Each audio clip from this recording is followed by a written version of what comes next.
సహజాతీతమైనది. William Branham జీవిత చరిత్ర 3వ పుస్తకము.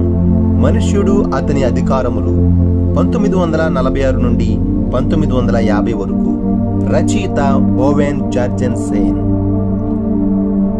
33వ అధ్యాయము. 8 రోజులు సాగిన ప్రార్థనా వరుస. 1946వ సంవత్సరం. 1946లో మిగిలిన వేసవికాలము, వర్షాకాలము అంతా విరామము లేకుండా ఆర్కన్సాస్ ప్రాంతములంతటా విలియం బ్రెన్హామ్ ప్రసంగించాడు. ఎందుకనగా ప్రతి కూటము కూడా రాబోయే కూటమునకు ప్రకటనగా ఉన్నాయి. జనసంఖ్య బహుగా పెరిగిపోయింది. ప్రార్థనా వరుసలు ప్రతి స్థలములో పెరిగిపోయాయి. ప్రతి రాత్రి బిల్లీ తనను తాను ప్రోత్సాహపరుచుకొనుచు రోగుల కొరకు 1 గంట 2 గంటల వరకు ప్రార్థించాడు. కొన్నిసార్లు ఉదయం 3 గంటల వరకు ప్రార్థించేవాడు. 10 సంవత్సరముల క్రితము దేవుడు అతడిని సువార్త పని కొరకు పిలిచినప్పుడు అతడు తృణీకరించాడు. ఆ తప్పు వలన కోల్పోయిన సమయమును పూడ్చుకునుటకు అతడు చాలా బలవంతముగా ముందుకు సాగుచున్నాడు. అనేక సంవత్సరములు విద్యుత్ తీగలను పరీక్షిస్తూ అడవులలో అనేక దూరము నడుచుట వలన అతడు శారీరకముగా బలంగా ఉన్నప్పటికీ నిరంతర ప్రయాస, నిద్ర లేకపోవుట బిల్లీ శరీరం మీద చాలా ప్రభావము చూపినది. అతడు తనను తాను పూర్తిగా అలయగొట్టుకున్నాడు. తన శక్తి తిరిగి పుంజుకునే వరకు అతడు పగటిపూట చాలినంతగా నిద్రపోయినట్లయితే పరిస్థితి మరొక విధముగా ఉండేది. కాని అది ఎప్పుడో జరిగేది. ఎల్లప్పుడూ బిల్లీ తృణీకరించలేని అత్యవసర పరిస్థితి ఎదురయ్యేది. కార్నింగ్, ఆర్కన్సాస్లో పాస్టర్ జాన్సన్ గారి దగ్గర ప్రసంగిస్తున్నప్పుడు ఎదురైన అత్యవసర పరిస్థితులు తారసపడేవి. తెల్లవారుజామున 3 గంటలకు ఆరాధన ముగించిన తరువాత పూర్తిగా అలసిపోయి సొమ్మసిల్లి పాస్టర్ గారి ఇంటిలోని పడక మీద కూలిపోయాడు. కొద్ది గంటల తరువాత మోగుచున్న టెలిఫోన్ అతడిని లేపినది. శ్రీమతి జాన్సన్ చెప్పుచున్న మాటలు అతనికి వినిపించాయి. అయ్యా, మేము ఆయనను లేపలేము. ఇప్పుడే ఆయన పడుకున్నాడు. ఖచ్చితముగా అవతలి వైపు వ్యక్తులు బతిమాలుచున్నారు. చివరకు బిల్లీ లివింగ్ రూమ్లోనికి తూలుకుంటూ వచ్చి అతనితో నేను మాట్లాడుతాను అని చెప్పాడు. హలో సహోదరుడా బ్రెన్హామ్, నా పేరు పాల్ మార్గాన్. ఆ వ్యక్తి అలసిపోయి ఉన్నాడు, కానీ స్థిరమైన స్వరంతో చెప్పాడు. నేను వాల్నట్ రిడ్జ్లో గ్రామాధికారిగా పనిచేస్తున్నాను. నీ ఉన్న చోటుకు అది 70 మైళ్ళ దూరంలో ఉన్నది. నా 12 సంవత్సరముల కుమార్తె ఊపిరితిత్తుల వ్యాధితో మరణిస్తున్నది. దయచేసి మీరు ఇక్కడకు వచ్చి ఆమె కొరకు ప్రార్థన చేస్తారా? టెలిఫోన్ కిటికీ ప్రక్కన ఉన్నది. బిల్లీ బయటకు చూశాడు. మబ్బు పట్టి ఉన్నది. బయట పచ్చిక మీద సుమారుగా 100 మంది గుంపులుగా ఉన్నారు. వారి మీద వర్షం కురుస్తుంది. వారు అతడి కోసం కనిపెట్టుచున్నారని బిల్లీకి తెలుసు. సహోదరుడా మోర్గాన్, వీలైతే అక్కడికి రావడం నాకు ఇష్టమే. కానీ ఇక్కడ చూడు, ఇక్కడే నేను వారి పిల్లల కొరకు ప్రార్థించుట కొరకు తల్లులు ఎదురు చూస్తున్నారు. వారు రాత్రి అంతా బయట వర్షంలో నిలబడి ఉన్నారు. నీ కుమార్తె కొరకు ప్రార్థించుటకు వారిని విడిచిపెట్టి నేను ఎలా రాగలను? శ్రీ మోర్గాన్ చెప్పాడు. నేను దానిని ప్రశంసిస్తున్నాను సోదరుడ బ్రెన్హామ్. కానీ ఆ తల్లుల దగ్గర మరణిస్తున్న పిల్లలు లేరు. అత్యుత్తమమైన వైద్య నిపుణుడు నా కుమార్తె మరొక 3 గంటల కంటే ఎక్కువసేపు బ్రతకదు అని చెప్పాడు. సహోదరుడ బ్రెన్హామ్, ఆమె నాకు ఒక్కతే కుమార్తె. దయచేసి ఇక్కడకు వచ్చి ఆమె కొరకు ప్రార్థించు. తన సొంత కుమార్తె షారోన్ రోజు యొక్క మరణమును గూర్చి ఆలోచిస్తూ బిల్లీ చెప్పాడు. నాకు సాధ్యమైనంత త్వరలో నేను అక్కడ ఉంటాను. ఆయన ఫోన్ క్రింద పెట్టినప్పుడు పాస్టర్ జాన్సన్ వ్యతిరేకించాడు. సహోదరుడా బ్రెన్హామ్, నీవు అక్కడికి వెళ్ళుట కుదరదు. నీవు చనిపోయేటట్లున్నావు. ప్రయాణంలో వెనుక సీటులో నిద్రపోవుటకు ప్రయత్నిస్తాను అని బిల్లీ చెప్పాడు. రెవర్ జాన్సన్ తడిచిన రోడ్డు మీద గంటకు 70 మైళ్ళ వేగంతో కారు నడిపాడు. వెనుక సీటులో బిల్లీ కూర్చున్నాడు. నిద్రపోతూ మేల్కొనుచు అతడు ఇబ్బంది పడ్డాడు. అతడేమీ సౌకర్యవంతముగా లేడు. అతని కన్నులు నొప్పి పెడుతున్నాయి. తలనొప్పితో ఇబ్బంది పడుతున్నాడు. సరిగా కూర్చొని బిల్లీ తన తలను కిటికీకి ఆనించాడు. అకస్మాత్తుగా అతని చర్మం జలధరించినది. ఆయన చెవి మీద ఒత్తిడి కలిగిన అనుభూతి కలిగినది. ఒక్కసారిగా పూర్తిగా మేల్కొని బిల్లీ ఊపిరి బిగబట్టాడు. అతని కళ్ళు పెద్దవి అయ్యాయి. భయంతో అతడి కండరములు బిగుసుకుపోయాయి. ఖచ్చితంగా దూత తలపైన సహజాతీతమైన వెలుగు వృత్తాకారముగా తిరుగుచున్నది. ఇంకా ఖచ్చితంగా చెప్పాలంటే ఆ వెలుగులో కొంత భాగము ఆ కారు పైకప్పులో నుండి తిరుగుచున్నది. సగము లోపల సగము వెలుపల ఉన్నది. ఎప్పటి వలనే దూత తన చేతులు ముడుచుకొని తీక్షణమైన ముఖముతో బిల్లీ వైపు చూశాడు. కాని అతడు మాట్లాడినప్పుడు ఆ దూత స్వరము ప్రేమగా ఆదరణ కలిగించున్నదిగా ఉన్నది. పాల్ మోర్గానుతో చెప్పుము, యెహోవా ఇలాగు సెలవిచ్చుచున్నాడు. దూత తన సూచనలు చెప్పుట ముగించిన వెంటనే అదృశ్యమయ్యాడు. ఆసుపత్రి వద్ద బిల్లీ తాను అంతకుముందెన్నడూ చూడని ఒక సంగతి చూశాడు. ఆక్సిజన్ గుడారము ఉపయోగించుటకు బదులుగా ఒక నర్సు ఆమె మంచము ప్రక్కన కూర్చుండి ఒక రబ్బరు మాస్కుతో ఆమె ఊపిరితిత్తులలోనికి ఆక్సిజన్ను క్రమముగా ఒత్తుచున్నది. ఆక్సిజన్ లోపలికి వెళ్లిన ప్రతిసారి ఆ బాలిక బలహీనంగా కొద్దిగా శ్వాస తీసుకుంటున్నది. ఆ నర్సు చెప్పినది, నేను ఆక్సిజన్ను ఇస్తూనే ఉండాలి. ఆమె ప్రాణాలు నిలుపుటకు మాకున్న మార్గము అది ఒక్కటే. ఆమె సొంతంగా శ్వాస తీసుకునటలేదు. మోర్గాన్ తన చేతులను బిల్లీ చుట్టూ వేసి వెక్కి వెక్కి ఏడుస్తూ, సహోదరుడా బ్రెన్హామ్, నేను నీతిగా నడుచుటకు ప్రయత్నించాను. నా కుమార్తెను నా నుండి దేవుడు ఎందుకు తీసుకువెళ్ళుచున్నాడు నాకు తెలియదు. బిల్లీ ధైర్యము కలిగిస్తూ చెప్పాడు, సహోదరుడా మోర్గాన్, బాధపడుకు, భయపడుకు. నా వద్ద నీ కొరకు ప్రభువు వాక్కు ఉన్నది. మొదట నేను నీ కుమార్తె కొరకు ప్రార్థిస్తాను. తన హస్తమును ఆ బిడ్డ మీద పెట్టి ప్రభువైన యేసుక్రీస్తు నామములో ఆ బిడ్డను స్వస్థపరచమని వేడుకున్నాడు. నర్సు మరలా రబ్బరు మాస్కును రోగి ముక్కుకు పెట్టుట మొదలుపెట్టినది. బిల్లీ తన చేతిని చాపి ఆమెను ఆపాడు. అక్కడ ఆతృతతో కనిపెట్టుచున్నారు. ఆ బాలిక తనంతట తానుగా బలహీనముగా శ్వాస పీల్చింది. నర్సు ప్రశ్నార్థకంగా బిల్లీ వైపు చూసినది. ఆమెను కొద్దిసేపు ఆగమని సైగ చేశాడు. ఆ బాలిక తనంతట తానుగా మరొక శ్వాస తీసుకున్నది. మరొక శ్వాస. ఒక్క నిమిషము లోపలే ఆక్సిజన్ మాస్కు అవసరమో ఇకెంత మాత్రమూ లేదని తేలిపోయినది. బిల్లీ తల్లిదండ్రుల వైపు తిరిగి, అనేక మంది వైద్య నిపుణులు నీ కుమార్తె చనిపోతుంది అని ప్రకటించారు. కానీ యెహోవా ఇలాగూ సెలవిచ్చుచున్నాడు, మోర్గాన్, నీ కుమార్తె నిశ్చయముగా బ్రతుకును. ఇదిగో ప్రభువు నీకిచ్చిన మాట ఇదియే. నీ జీవిత కాలమంతయు ఈ మాట జ్ఞాపకముంచుకునుము. ముందు నీళ్లు స్వచ్ఛముగా ప్రవహిస్తున్నాయి. సాయంత్రం ఆరాధన ప్రారంభించుటకు ముందు బిల్లీకి విశ్రాంతి దొరకలేదు. కానీ ఇలాంటి పగటిపూట విహారయాత్రలు విలువైనవిగా అతడు భావించాడు. ఎందుకనగా అప్పటి నుండి 3 రోజులలో పాల్ మోర్గాన్ కుమార్తె పాఠశాలకు వెళ్లగలిగినంతగా స్వస్థపడినది. 1946 వర్షాకాలము తరువాత బిల్లీ తాను నిరంతర ప్రయాసను భారమును భరించలేనని గ్రహించాడు. జోహాన్నెస్బర్గ్, ఆర్కన్సాస్లో ఏర్పాటు చేసిన 8 దినముల కూటముల తరువాత అతడు కొంత సమయం విరామము తీసుకోవాలని నిర్ణయించుకున్నాడు. జోహాన్నెస్బర్గ్ మహాసభలను రెవా రీడ్ నిర్వహిస్తున్నాడు. అనేక స్థానిక సంఘములు ఆ సభలకు సహకారం అందిస్తున్నాయి. వారందరూ కలిసి పట్టణంలో ఒక పెద్ద ఆడిటోరియంను అద్దెకు తీసుకున్నారు. అయినప్పటికీ వచ్చిన ప్రజలందరినీ కూర్చుండబెట్టుటకు చాలినంత స్థలము దొరకలేదు. దక్షిణ మరియు మధ్య తూర్పు ప్రాంతముల నుండి వేలాది ప్రజలు ప్రవాహం వలె వచ్చారు. జోహాన్నెస్బర్గ్కు చుట్టుప్రక్కల 50 మైళ్ల పరిధిలో ఒక్క హోటల్లో కూడా లాడ్జ్ గది ఖాళీగా లేదు. హోటల్లో వసతి దొరకని వారు గుడారముల క్రింద, ట్రక్కుల క్రింద లేక తమ కార్లలో నిద్రపోయారు. స్థానిక వార్తాపత్రిక 28,000 మంది ప్రజలు ఖచ్చితముగా హాజరయ్యారని అంచనా వేసినది. కూటము ప్రారంభించబడినప్పుడు లోపలికి వెళ్లే అవకాశము దొరుకుతుంది అనే ఆశతో వేలాది మంది ప్రజలు ఆడిటోరియం బయట నిలబడ్డారు.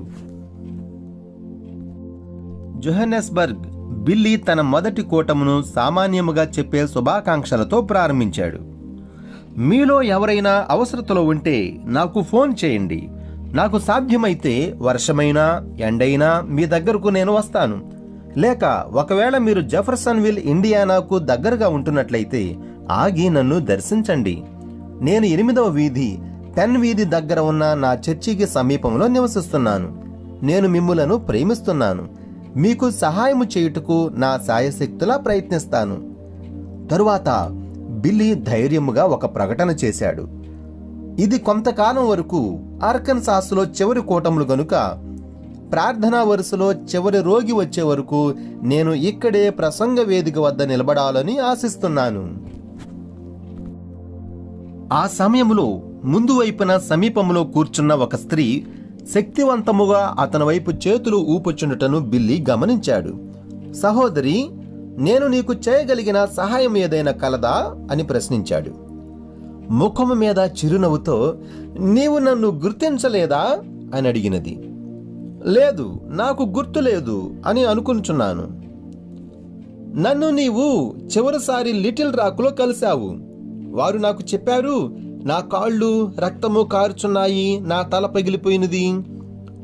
ఇప్పుడు బిల్లీ ఆమెను గుర్తించాడు. లిటిల్ రాక్ ప్రజా ఆడిటోరియం బేస్మెంట్ క్రింద భాగములో ప్రార్థన చేసినది ఈమె కోసమే. కేవలము కొద్ది నెలల క్రితము ఆమె పిచ్చాసుపత్రిలో ఉన్నది.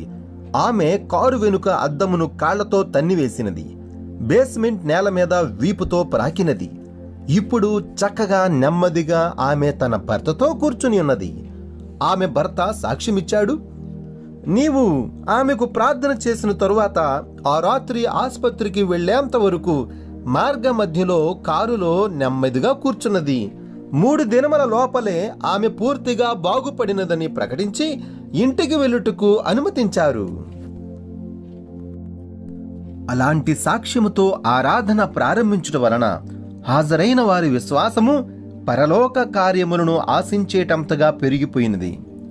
బిల్లీ యొక్క చెయ్యి సహజాతీతముగా వ్యాధిని బయలుపరుచు సూచనను చూశారు. అతడు చేసే చిన్న ప్రార్థన పరిస్థితిని మార్చివేయుటను చూచి వారు ఆశ్చర్యపడ్డారు. త్వరలోనే వారికి అసాధ్యమనేది కనిపించలేదు. బిల్లీ కుడివైపున ప్రజలు వరుసను ఏర్పరిచారు. ఎన్నడూ ఎండిపోని నదీ ప్రవాహం వలె గంటలు గడుస్తున్న కొలది ప్రజలు ప్రార్థనా వరుసలలోనికి వచ్చారు. ఒక వ్యక్తి ప్రార్థన చేయించుకుని కూర్చున్న వెంటనే ఎవరో ఒకరు కుర్చీలో నుండి లేచి ప్రార్థనా వరుస చివరిలో నిలబడేవారు. ఆ గంటలు గడుస్తున్న కొలది ప్రజలు ప్రార్థనా వరుసలలోనికి వచ్చారు. ఆ గుంపు అంతయు కూడా ప్రసంగ వేదిక మీద నిలబడిన ఈ వ్యక్తి ప్రక్కన యేసుక్రీస్తు నిలబడి ఉన్నాడనే అనుభూతిని కలిగి ఉన్నారు. ప్రతి ఒక్కరూ క్రీస్తు సన్నిధిలో అడుగు పెట్టాలని కోరుకున్నారు. కూడిక ముగించు సమయమును ముందు నిర్ణయించలేదు కాబట్టి ఆ కూడిక అలాగే కొనసాగినది. బిల్లీ రాత్రంతా రోగుల కొరకు ప్రార్థిస్తూనే ఉన్నాడు. అప్పుడప్పుడు పళ్లరసం త్రాగుటకు విరామం తీసుకున్నాడు. కొన్నిసార్లు ప్రాతకాలము వేళ ప్రసంగ వేదిక ప్రక్కనే పడుకొని కొన్ని గంటలు నిద్రపోయేవాడు. అతడు మేల్కొన్నప్పుడు ఆర్గాను వాయించే వ్యక్తి మెల్లగా కేవలము నమ్ముము అనే పాటను వాయిస్తుండేవాడు. మరియు ప్రార్థనా వరుస అలాగే ఉండేది. తరువాత వ్యాధిగ్రస్తుడు తన అవకాశం కొరకు సహనంతో కనిపెట్టుచుండేవాడు. రోజంతా తాను రోగుల కొరకు ప్రార్థన చేయుటకు వీలుగా బిల్లీ ప్రసంగ వేదిక ప్రక్కనే భోజనం చేసేవాడు. మొదటి దినమున ఆడిటోరియంలో ప్రవేశించే అదృష్టం కలిగిన వారు ఇప్పుడు బయటకు వెళ్ళుటకు ఇష్టపడుటలేదు. వారిలో అనేక మంది రోజుల తరబడి తమ కుర్చీలను అంటిపెట్టుకున్నారు. వారికి ఆకలి వేసినప్పుడు ఆహారం కొరకు మరొకరిని బయటకు పంపించేవారు. వారు స్నేహితులకు బంధువులకు ఫోన్లు చేసి వారు చూస్తున్న అద్భుతమైన దేవుని కార్యములను వివరించి వారు కూడా వచ్చి ఆ కార్యములను చూడవలసినగా బతిమాలేవారు. ఇది ఆ వారము అంతా అనేక మంది ప్రజలు జోహన్నెస్బర్గ్ రావటానికి కారణమయ్యింది. లోపలికి వచ్చే అవకాశం కొరకు ఆశతో ఆడిటోరియం బయట నిలబడిన ప్రజలు పొడవైన తారుమారుగా ఉన్న వరుసలలో సహనముగా నిలబడ్డారు. నెమ్మదిగా, చాలా చాలా చాలా నెమ్మదిగా ఆడిటోరియంలోని ప్రజలు ఆగి ఆగి బయటకు వెళ్ళుచుండగా బయట ఉన్నవారు కొద్ది కొద్దిగా అంగుళం అంగుళం ముందుకు కదిలేవారు. బయటకు ప్రజలు వచ్చినప్పుడు లోపల జరిగిన అద్భుతములను గూర్చి వారు వివరించేవారు. వారము మధ్యలో వర్షము కురియుట మొదలైనప్పటికీ బయట వరుసలో నిలబడిన ప్రజలలో కొంతమంది అక్కడి నుండి ఏమాత్రం కదలలేదు. అంతము లేకుండా ప్రార్థనా వరుసలో నిలబడిన రోగులు, వ్యాధిగ్రస్తుల కొరకు బిల్లీ రాత్రింబగళ్ళు ప్రార్థనలు చేశాడు. అద్భుతములు ఆగిపోకుండా జరుగుచున్నవి.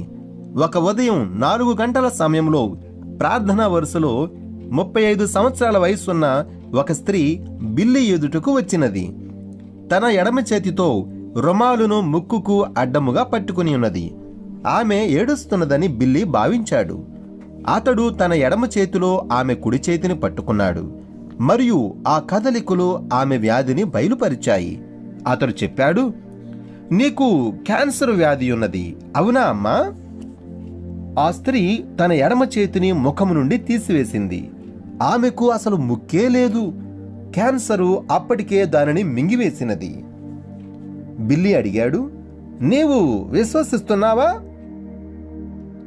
వేదనలతో ఆమె గొంతు వణికినది. సహోదరుడా బ్రహ్యాం, నేను విశ్వసించవలసి ఉన్నది, అదే నా నిరీక్షణ. అలా అయితే సహోదరి, నేను నీకు సహాయం చేయగలను. ఎందుకనగా నన్ను కలిసిన దూత చెప్పాడు, నేను యథార్థముగా ఉండి ప్రజలు నన్ను విశ్వసించినట్లు చేయగలిగితే ఏది కూడా నా ప్రార్థన ముందు నిలవలేదు, చివరకు క్యాన్సర్ కూడా. బిల్లీ యేసుక్రీస్తు నామములో ప్రార్థిస్తూ ఉండగా ఈ యవ్వన స్త్రీ యొక్క దురవస్థను బట్టి బిల్లీ జాలిపడ్డాడు. త్వరలోనే ఆయన చేతిలో భయంకరముగా కంపిస్తున్న ప్రకంపనములు ఆగిపోయాయి. ఆమె స్వస్థపడినది అని అతడు ఎరిగియున్నాడు. 8వ దినము జోహన్నెస్బరో కూడికలలో చివరి దినమున రైల్వే స్టేషన్కు వెళ్లి తన భార్యను కలుసుకునే సమయం వరకు ప్రార్థన వరుసను బిల్లీ ఆపివేశాడు. కొన్ని నెలలుగా వారు ఒకరిని ఒకరు చూడలేదు. ఆయన కూటములలో చివరి దినమున కూడికను చూసి అతడికి కావలసినంత విశ్రాంతి తీసుకున్నట్టుకు తిరిగి జెఫర్సన్విల్ తీసుకుని వెళ్ళుటకు ఆమె వచ్చినది. కారులో ఆడిటోరియం వద్దకు వచ్చినప్పుడు వారి గమ్యమునకు చాలా దూరములో కారు ఆపవలసి వచ్చినది. అక్కడి వీధులు, పార్కింగ్ స్థలములు అంతా కారులు, ట్రక్కులు, సైకిళ్లు మరియు డేరాలతో నిండిపోయాయి. బిల్లీ మరియు మెడ నడవటం ప్రారంభించారు. చివరికి ఆడిటోరియం వెలుపల నిరీక్షిస్తున్న పెద్ద గుంపును కూడా ఆమె చూసింది. వారు చిరుజల్లులు వారి మీద పడకుండా వార్తాపత్రికలు అడ్డుపెట్టుకున్నారు. వీటిని గూర్చి బిల్లీ ఆమెకు ఫోన్లో వివరించినప్పటికీ ఆమె దీనిని గ్రహించలేకపోయినది.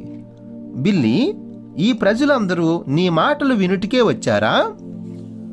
లేదు, అతడు జవాబిచ్చాడు. వారు యేసును చూచుటకు వచ్చారు.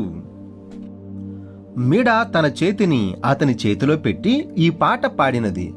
వారు తూర్పు నుండి, పడమర నుండి వచ్చారు, దూరదేశముల నుండి వచ్చారు. రాజుతో విందులో పాల్గొనుటకు, ఆయన అతిథిగా విందు చేయుటకు ఈ యాత్రికులు ఎంత ధన్యులు. బిల్లీ కూడా ఆమెతో జత కలిపాడు. ఇదిగో ఆయన ముఖము పరలోకపు వెలుగుతో ప్రకాశిస్తుంది. ఆయన కృపలో భాగస్థులం. ఆయన కిరీటంలోని వజ్రముల వలె మెరియుచు.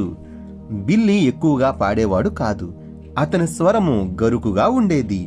అదే తాళమును కొనసాగించలేకపోయేవాడు, కాని పాడుటను ఇష్టపడేవాడు.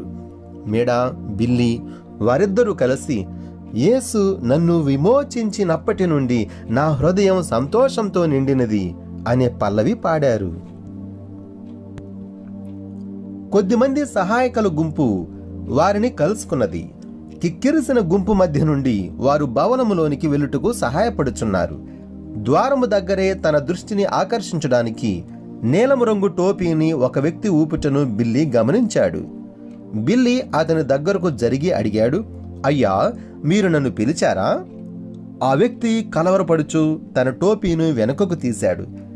మీరు సహోదరుడు బ్రెన్హామ్ గారేనా అని అడిగాడు. అవును, నేనే. కానీ నేను ఇక్కడ ఎవరి కొరకు ప్రార్థించకూడదు. లేనట్లయితే ఇక్కడ త్రొక్కిసలాటకు కారణం అవుతాను.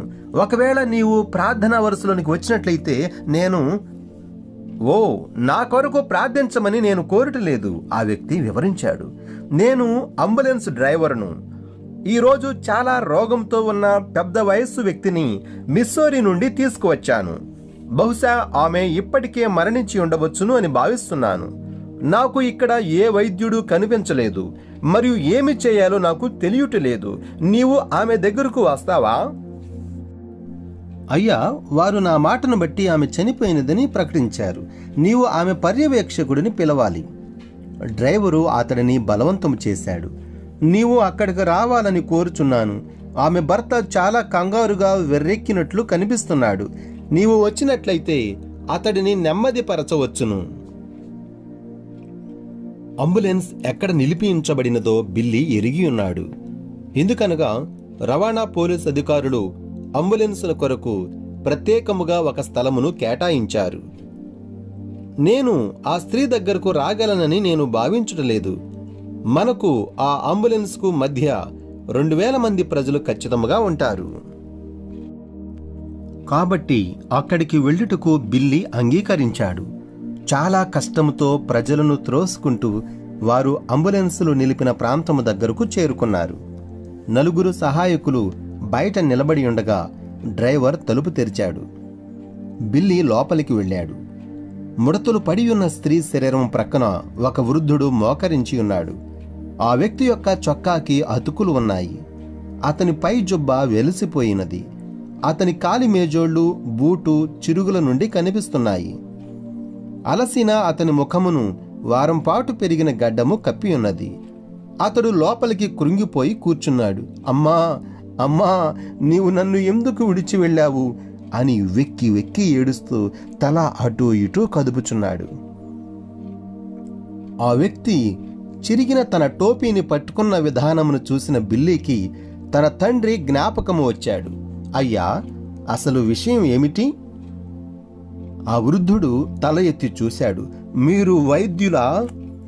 కాదు, నేను సహోదరుడు బ్రెన్హామ్ను. ఓ సహోదరుడు బ్రెన్హామ్, అమ్మా. అతడు మరలా మంచం మీద కదలకుండా పడి ఉన్న స్త్రీ వైపు చూశాడు. నేను ఆమెను పోగొట్టుకున్నాను. నాకు ఖచ్చితంగా తెలుసు. కొద్దిసేపటి క్రితము శ్వాస తీసుకోవడం ఆగిపోయినది. ఆమె చనిపోవుటకు ముందుగా నిన్ను చూడాలని ఎంతగానో తప్పించిపోయినది. నా భార్య చాలా ఉత్తమురాలు. నా పిల్లలను చక్కగా పెంచినది. ఆ పొలములలో నాతో పాటు కలుపు తీసి పార పని చేసి నా పని అంతటిలో ఎంతగానో సహాయపడినది. కొన్ని సంవత్సరముల క్రితము ఆమెకు స్త్రీ అంగంలో క్యాన్సర్ వచ్చింది. శస్త్రచికిత్స చేయించుటకు ఆమెను సెయింట్ లూయిస్లోని వైద్యుడి వద్దకు తీసుకువెళ్ళాను. కానీ అది ఏమాత్రం సహాయపడలేదు. ఆమె పరిస్థితి ఇంకనూ దిగజారుతూ ఉన్నది. అతడు తిరిగి బిల్లీ వైపు చూశాడు. అతని స్వరములోని నిరుత్సాహం స్పష్టంగా కనిపిస్తున్నది. ఈ ఉదయం మేము రేడియో వింటున్నాము. అప్పుడు ఒక మనిషి తాను 10 సంవత్సరముల నుండి గుడ్డివాడుగా ఉన్నాడని మరియు అతడి కొరకు ప్రార్థించినప్పుడు అతడు స్వస్థపడ్డాడని సాక్ష్యమిచ్చాడు. మా కొరకు కూడా అలాంటి అద్భుతం జరుగుతుందని మేము భావించాము. మా వద్ద డబ్బు ఎంతమాత్రమూ లేదు. ఎందుకనగా మా వద్ద ఉన్నదంతా శస్త్రచికిత్సకు ఖర్చు పెట్టాము. కానీ నేను ఆమె తయారు చేసిన బొంతలను, ఆమె తయారు చేసిన బ్లాక్ బెర్రీ పండ్ల పచ్చడిని అమ్మి ఆమెను జోనెస్బర్గ్ తెచ్చుటకు ఈ అంబులెన్స్ను అద్దెకు తెచ్చాను. అతడు మరలా తన భార్య వైపు విచారముగా చూశాడు.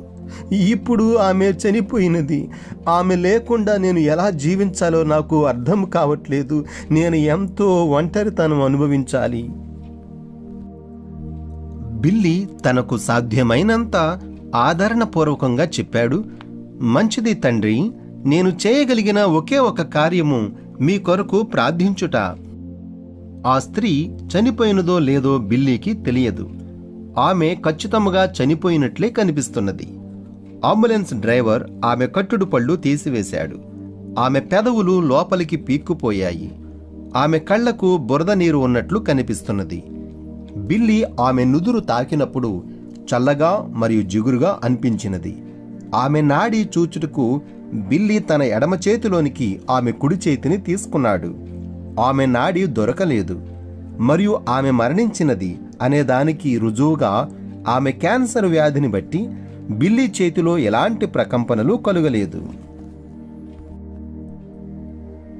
బిల్లీ తన తలను వంచి నిశ్శబ్దముగా, ప్రభువైన యేసు, ప్రియ దేవా, ఈ సహోదరుడి మీద కనికరము చూపమని ప్రార్థిస్తున్నాను. అతనికి సహాయము చేయండి, అతడిని ఆశీర్వదించండి. ఇంత దూరము విశ్వాసముతో వచ్చిన ఈ స్త్రీ అంటూ ప్రార్థిస్తున్నాడు. ఆ స్త్రీ తన చేతిని ఒత్తుతున్నట్లు బిల్లీకి అనిపించినది. తన కన్నులు తెరచి ఆమెను జాగ్రత్తగా పరిశీలించాడు. ఆమె ఇంకను శవము వలె కనిపిస్తున్నది. అది బహుశా అతని ఊహ కావచ్చును, లేదా చనిపోయిన స్త్రీ యొక్క కండరములు కుచించుకుపోవచ్చును. కాని కొద్ది క్షణంలో తర్వాత మరలా తన చేతిని ఆమె నొక్కుచున్నట్లు అనిపించినది. ఈ సమయంలో అది జీవము అని అతడు ఎరిగి ఉన్నాడు. అతడు తన కన్నులు తెరచి ఆమె ముఖమును పరిశీలించాడు. ఆమె నొసటి మీద చర్మము ముడతలు పడి ఉన్నది. ఆమె కన్నులు తెరచి అతడి వైపున చూసినది. బిల్లీ ఒక్క మాట కూడా మాట్లాడలేదు. ఆ వృద్ధుడు ఇంకా తన కన్నులు మూసుకుని ఉన్నాడు. తన చేతులు ఊపుచూ తన తలను పైకప్పు వైపు ఎత్తి ఉంచాడు. ఆ స్త్రీ తన తలను కొంచెం పైకెత్తి, నీ పేరేమిటి అని బిల్లీని అడిగినది. నా పేరు విలియం బ్రెన్హామ్. ఆ వృద్ధుడు తన తలను కదిపి ఆశ్చర్యంతో అరిచాడు, అమ్మా! తరువాత తన చేతులను ఆమె చుట్టూ వేసి సంతోషంతో అమ్మా అమ్మా అంటూ అరుస్తూ ఉన్నాడు. ఆ స్త్రీ యొక్క బొగ్గలు మామూలు రంగులోనికి వచ్చినప్పుడు తన ఎడమ చెయ్యి ఇంకను ఆమె శరీరంలోని క్యాన్సర్ వలన ప్రకంపించుటలేదని బిల్లీ గమనించాడు. దాని అర్థము క్యాన్సరు బాగైపోయినది. ఆ వృద్ధుడి యొక్క కేకలు అంబులెన్స్ బయట ఉన్న కొద్దిమంది ప్రజలను ఆకర్షించినది. వారు తమ ముఖములను అద్దమునకు ఆనించి లోపలకు చూచుటకు ప్రయత్నిస్తున్నారు. డ్రైవరు బిల్లీతో చెప్పాడు, నీవు ఎవరివో వారు గుర్తించారని నాకు అనిపిస్తుంది. నీవు తిరిగి భవనంలోనికి వెళ్ళుట నీకు చాలా కష్టం అవుతుంది. డ్రైవరు చెప్పినది నిజమని బిల్లీకి తెలుసు. అతడు ఇక్కడి వరకు చాలా క్షేమంగా వచ్చాడు. ఎందుకనగా ఈ ప్రజలు అంతకుముందు అతడిని చూచి ఉండలేదు. కాని వారిలో అనేక మంది ప్రార్థన చేయించుకున్నట్టుకు లోపలికి వచ్చుటకు రోజుల తరబడి నిరీక్షిస్తున్నారు. అతడు వారి మధ్యనే ఉన్న సంగతి తెలుసుకున్న వెంటనే ఆ వార్త గాలికి విస్తరించిన అగ్ని వలె వ్యాపిస్తుంది. అతడు తిరిగి ఆడిటోరియంలోనికి వెళ్ళుట చాలా కష్టమవుతుంది. అతడి మనసులో ఒక ఆలోచన మెరిసినది. అతడు డ్రైవర్తో చెప్పాడు, ఒకవేళ నీవు వీపును అద్దము వైపుగా పెట్టి నిలబడి నెమ్మదిగా నీ కోటును తీసివేసినట్లయితే అది కొద్దిసేపు అంబులెన్స్ లోపలి భాగమును మరుగు చేస్తుంది. ఈలోగా నేను మరొక ద్వారము నుండి బయటకు వెళ్ళిపోతాను. ఒకవేళ నేను ఇక్కడి నుండి కనబడకుండా వెళ్ళినట్లయితే మిగిలినదంతా సర్దుకుంటుంది. బయట నేను ఎవరికీ తెలియదు. వాహనము నిలిపి స్థలము యొక్క ప్రక్క నుండి ముందుకు వెళ్ళిపోతాను. నీవు నా సహాయకులను అక్కడ వెనుక నన్ను కలుసుకోమని చెప్పుము. వారి సహాయము లేకుండా ఈ సమూహములో నుండి నేను ఆ భవనములోనికి వెళ్ళలేనని అనుకుంటున్నాను. నేను వారికి చెప్తాను అని డ్రైవర్ అన్నాడు. అనేక ముఖములు అదిమిపెట్టి తిరిగి చూస్తున్న అద్దము వైపు తన వీపు త్రిప్పాడు. తరువాత తన చేతులు చాపి కోటు నుండి బయటకు తీసి ప్రభావవంతముగా ఆ చిన్న కిటికీని మూశాడు. వెళ్ళండి అని చెప్పాడు. నిశ్శబ్దముగా బిల్లీ బయటకు తిరిగి త్వరగా అంబులెన్సులు నిలిపిన ప్రక్క నుండి ముందుకు వెళ్ళిపోయి వాహనములు నిలిపిన స్థలము యొక్క వెనుక భాగమునకు చేరుకున్నాడు. ఆడిటోరియం వెనుక ద్వారముల వద్ద వేలాది మంది పురుషులు, స్త్రీలు, పిల్లలు గుంపులుగా నిలబడి ఉన్నారు. వారి మీద పడుచున్న చిరుజల్లులు విద్యుత్ దీపపు కాంతిలో మెరుస్తున్నాయి. బిల్లీకి తాను పూర్తి అనామకుడిగా అనిపించినది. ఎందుకనగా ఇక్కడున్న వారిలో ఎవరూ కూడా అంతకుముందు అతడిని చూసి ఉండలేదు. కాబట్టి సహాయకులు వచ్చి సహాయము చేసే వరకు ఎదురు చూడకుండా బిల్లీ తనంతట తానుగా ముందుకు దారి చేసుకుని వెళ్ళుటకు ప్రయత్నించాడు. కాబట్టి సహాయకులు వచ్చి సహాయము చేసే వరకు ఎదురు చూడకుండా బిల్లీ తనంతట తానుగా ముందుకు దారి చేసుకుని వెళ్ళుటకు ప్రయత్నించాడు. ఒక దృఢమైన స్వరము స్థిరముగా త్రోయవద్దు అన్నది. నన్ను క్షమించండి అని బిల్లీ చెప్పాడు. ముందుకు వెళ్ళుటకు నెట్టుకుని వెళ్ళాడు. చూపులకు మొరటగా ఉన్న ఒక దృఢకాయుడు అతని ముఖం వైపు తిరిగి, నెట్టవద్దు అని నేను చెప్పానా అని అరిచాడు. బిడియపడుచు బిల్లీ అవునయ్యా అని అన్నాడు. నన్ను క్షమించండి. ఆ గుంపు వెనుక ప్రక్కన నిలబడి నేను ఇప్పుడు ఏమి చేయాలా అని ఆలోచిస్తున్నాడు. ఆ సహాయకులు కనుచూపు మేరలో కనిపించడం లేదు. ఒక స్త్రీ స్వరము నాన్నా నాన్నా అని అరుచుట విన్నాడు. ఆ స్వరము ఎటువైపు నుండి వచ్చినదా అని బిల్లీ చూశాడు.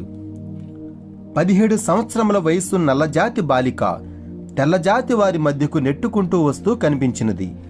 ఆమె ఖచ్చితముగా గుడ్డిది. శుక్లముల వలన ఆమె కన్నులు తెల్లగా ఉన్నాయి. జిమ్క్రో చట్టం నల్లజాతి వారికి తెల్లజాతి వారికి మధ్య తేడాను కల్పించడం వలన ఆమె చుట్టూ ఉన్న వారిలో ఎవరూ కూడా ఆమెకు సహాయము చేయుటకు ఇష్టపడుటలేదు. ఆ బాలిక ఆ గుంపులో తచ్చాడుచూ కాకతాళీయంగా బిల్లీ వైపుగా వస్తున్నది. బిల్లీ ఆ గుంపు అంచుల నుండి ముందుకు వెళ్ళి ఆ బాలిక మార్గంలో ఆగాడు. త్వరలోనే ఆమె అతడిని గుద్దుకున్నది. నన్ను క్షమించండి అని ఆమె అన్నది.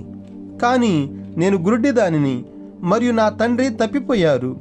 మెంఫిస్ నుండి బస్సును కనుగొనుటకు మీరు నాకు సహాయం చేస్తారా?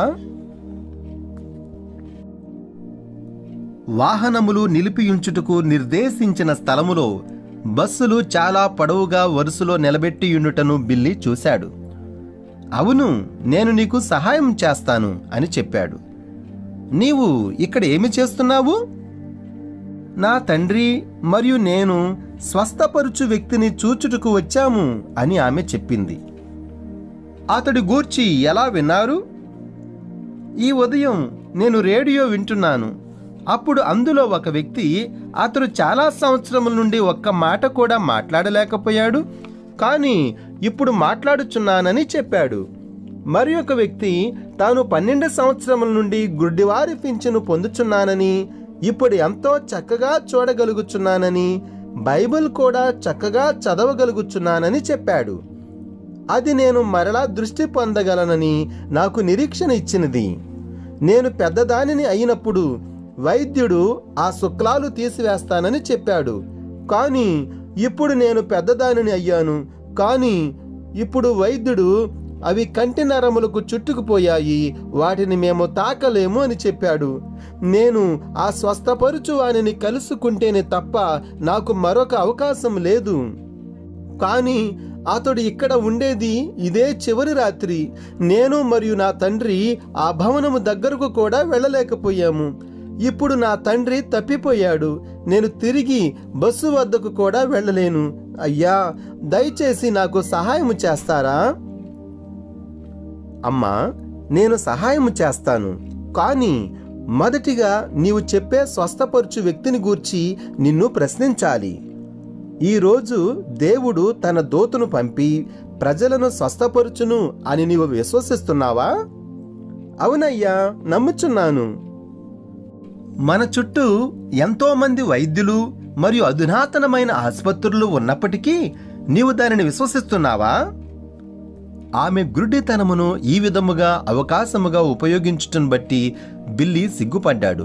కానీ అతడు ఆమె విశ్వాసమును పరీక్షించాలని కోరాడు. ఆమె వెంటనే స్పందించినది. ఈ వైద్యులలో ఏ ఒక్కరు కూడా నాకు సహాయం చేయలేకపోయారు. అయ్యా, మీరు నా చెయ్యి పట్టుకుని నన్ను ఆ స్వస్థపరుచువాని దగ్గరకు తీసుకువెళ్ళగలిగితే అప్పుడు నా తండ్రిని నా అంతట నేనే కనుగొంటాను. బిల్లీ తన నటనను ఎక్కువసేపు కొనసాగించలేకపోయాడు. సహోదరి, బహుశా నీవు వెదికేది నా గూర్చే కావచ్చును. ఆమె అతడి కోటు చివర పట్టుకుని గట్టిగా నిలబడింది.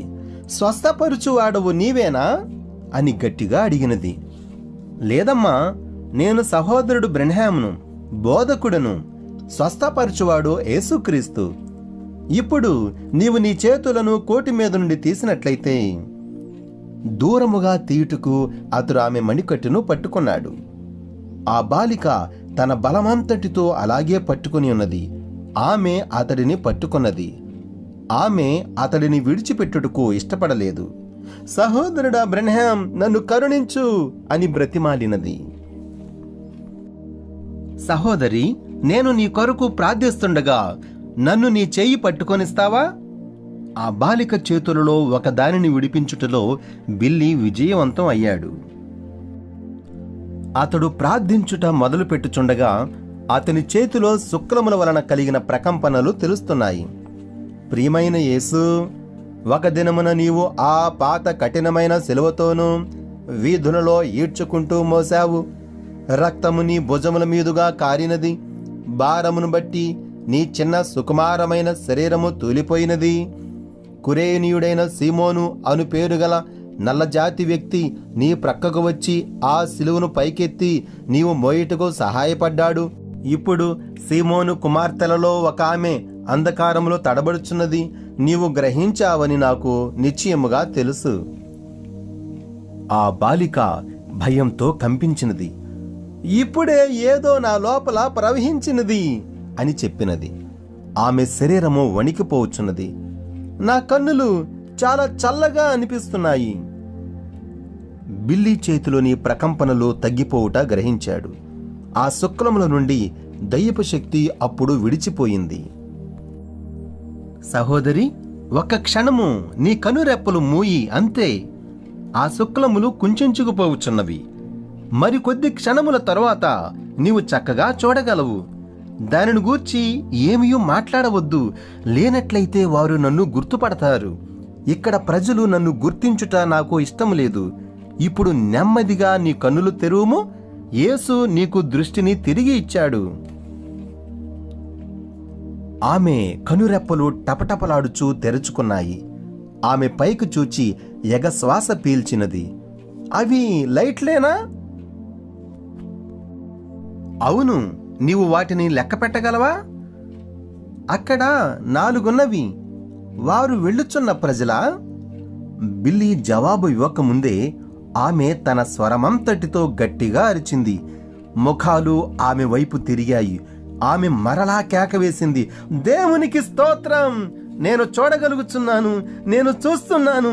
నేను ఒకప్పుడు గుడ్డిదానను, ఇప్పుడు చూస్తున్నాను. ప్రజలు బిల్లీ మరియు బాలిక వైపు కదులుట ప్రారంభించారు. ఖచ్చితముగా అదే సమయంలో భవంతి మూలకు సహాయకులు వచ్చారు. వారు బిల్లీని గుర్తించి అతడికి సహాయము చేయుటకు వచ్చారు. ఈ సహాయకులు అతడిని అక్కడి నుండి తీసుకువెళ్ళకముందే వంకర తిరిగిన కాలు కలిగిన ఒక వ్యక్తి అతడు చేతికర్రతో ఉన్నాడు. నీవు సహోదరుడు బ్రెన్హామ్ అని నాకు తెలుసు. నన్ను కరుణించు. నేను ఇక్కడ 8 రోజులుగా నిలబడి ఉన్నాను. నాకు ఇంటి దగ్గర 5 పిల్లలున్నారు. నేను కుంటివాడిని.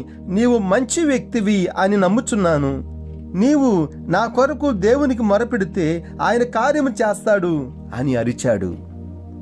బిల్లీ చెప్పాడు, అయితే యేసుక్రీస్తు నామములో నాకు నీ చేతికర్రను ఇవ్వు. ఎలాంటి సందేహం లేకుండా ఆ కుంటి వ్యక్తి ఇంటి దగ్గర తాను తయారు చేసుకున్న ఆ వెదురు చేతికర్రను బిల్లీ చేతికి ఇచ్చాడు. వెనువెంటనే ఆ వంపులు తిరిగిన కాలు తిన్నగా అయినది.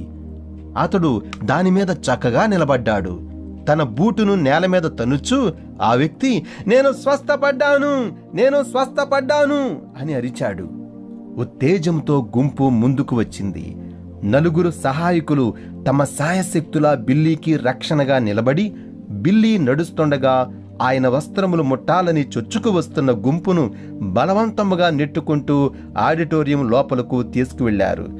బిల్లీ సూటు చిరిగి మొక్కలైనా వారు లక్ష్యపెట్టరు.